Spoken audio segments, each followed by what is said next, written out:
My name is Gabe Zollner. You know, during this last election, or whatever you want to call it, I don't really call it an election. An election is when people vote for their selected individual. This wasn't an election. This was like a fix, you know, like when you go to the track and, you know, the horse is doped up with not the good stuff, you know what I mean? And you bet on the horse that you know is doped up with the good stuff. So guess what? He's going to win. Same thing with what just happened here. But anyway, what I wanted to talk about was polls in general. You know, you watch the news, you watch like Fox News or any other program, and you'll see a certain percentage of people think this way, and then a smaller percentage think this way, and then a real small percentage think this way. And it doesn't matter what the topic is. You know, you're always going to get a spread of opinions. But you see, the fundamental problem that I think that we have with these polls is that we don't know who's being polled. And what I have found out is that very few people really know what's going on, you know? They're too busy trying to survive. They're too busy trying to put food on the table. They're too busy trying to deal with issues that have to be dealt with.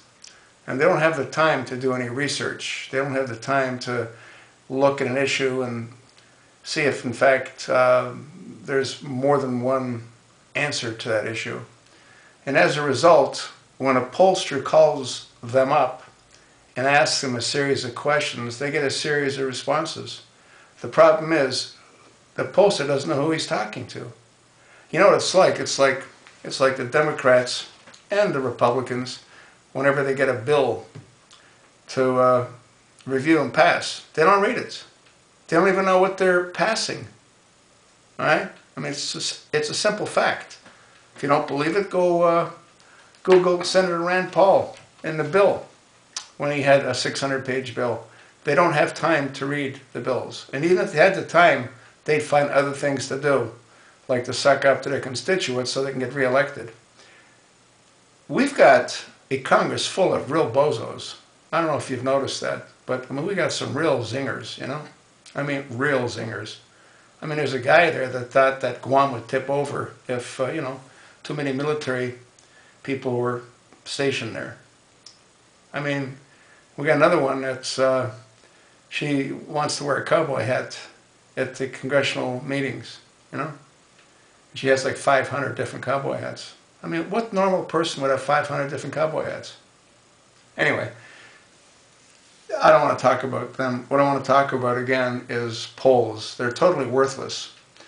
And I said this before the election, and I continue to say it. They don't mean anything. All they do is they will turn people off.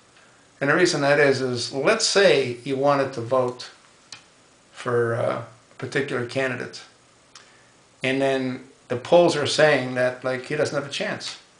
So are you going to go vote for him? He probably won't bother voting at all. That's why they're actually very damaging to candidates. Now, on the other hand, if the polls say that so-and-so is way ahead, well, he'll continue to stay way ahead, even if he shouldn't stay way ahead, because people don't want to bet on a losing horse, you know? So when they tell their friends, yeah, I voted for so-and-so and so-and-so won, they have no clue of what so-and-so stood for. All they know is that the polls said that, you know, the guy's in good shape or the girl's in good shape. Polls should be outlawed, as should absentee ballots, because that's how these last two presidential elections were stolen. Not only the presidential elections, but also the elections for the Senate's and congressional candidates, because when they vote these absentee ballots, and they've been altered, they also not only alter who they want to win, they also, as president, they also alter who they want to win for other congressional seats. So the whole thing is a complete sham, you know? Anyway, I'm just amazed. I'm amazed that nothing is being done when we know there was massive, massive voter fraud.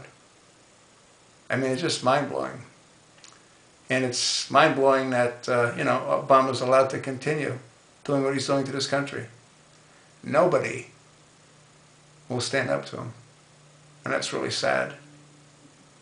I mean, here's a commander-in-chief that was AWOL on September the 11th, after he was told that the facility is under attack, and 7 or 8 hours later, he never asks anyone anything about it? Doesn't that seem a little bit strange to you? Certainly does to me.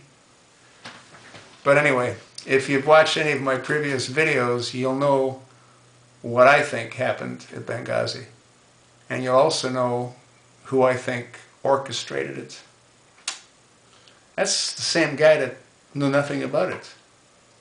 Who in their right mind could go to bed knowing that one of their facilities with their ambassador might end up being killed, along with whomever else was at that facility?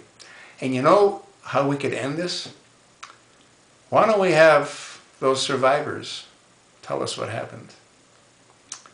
I don't think we'll ever hear from those survivors.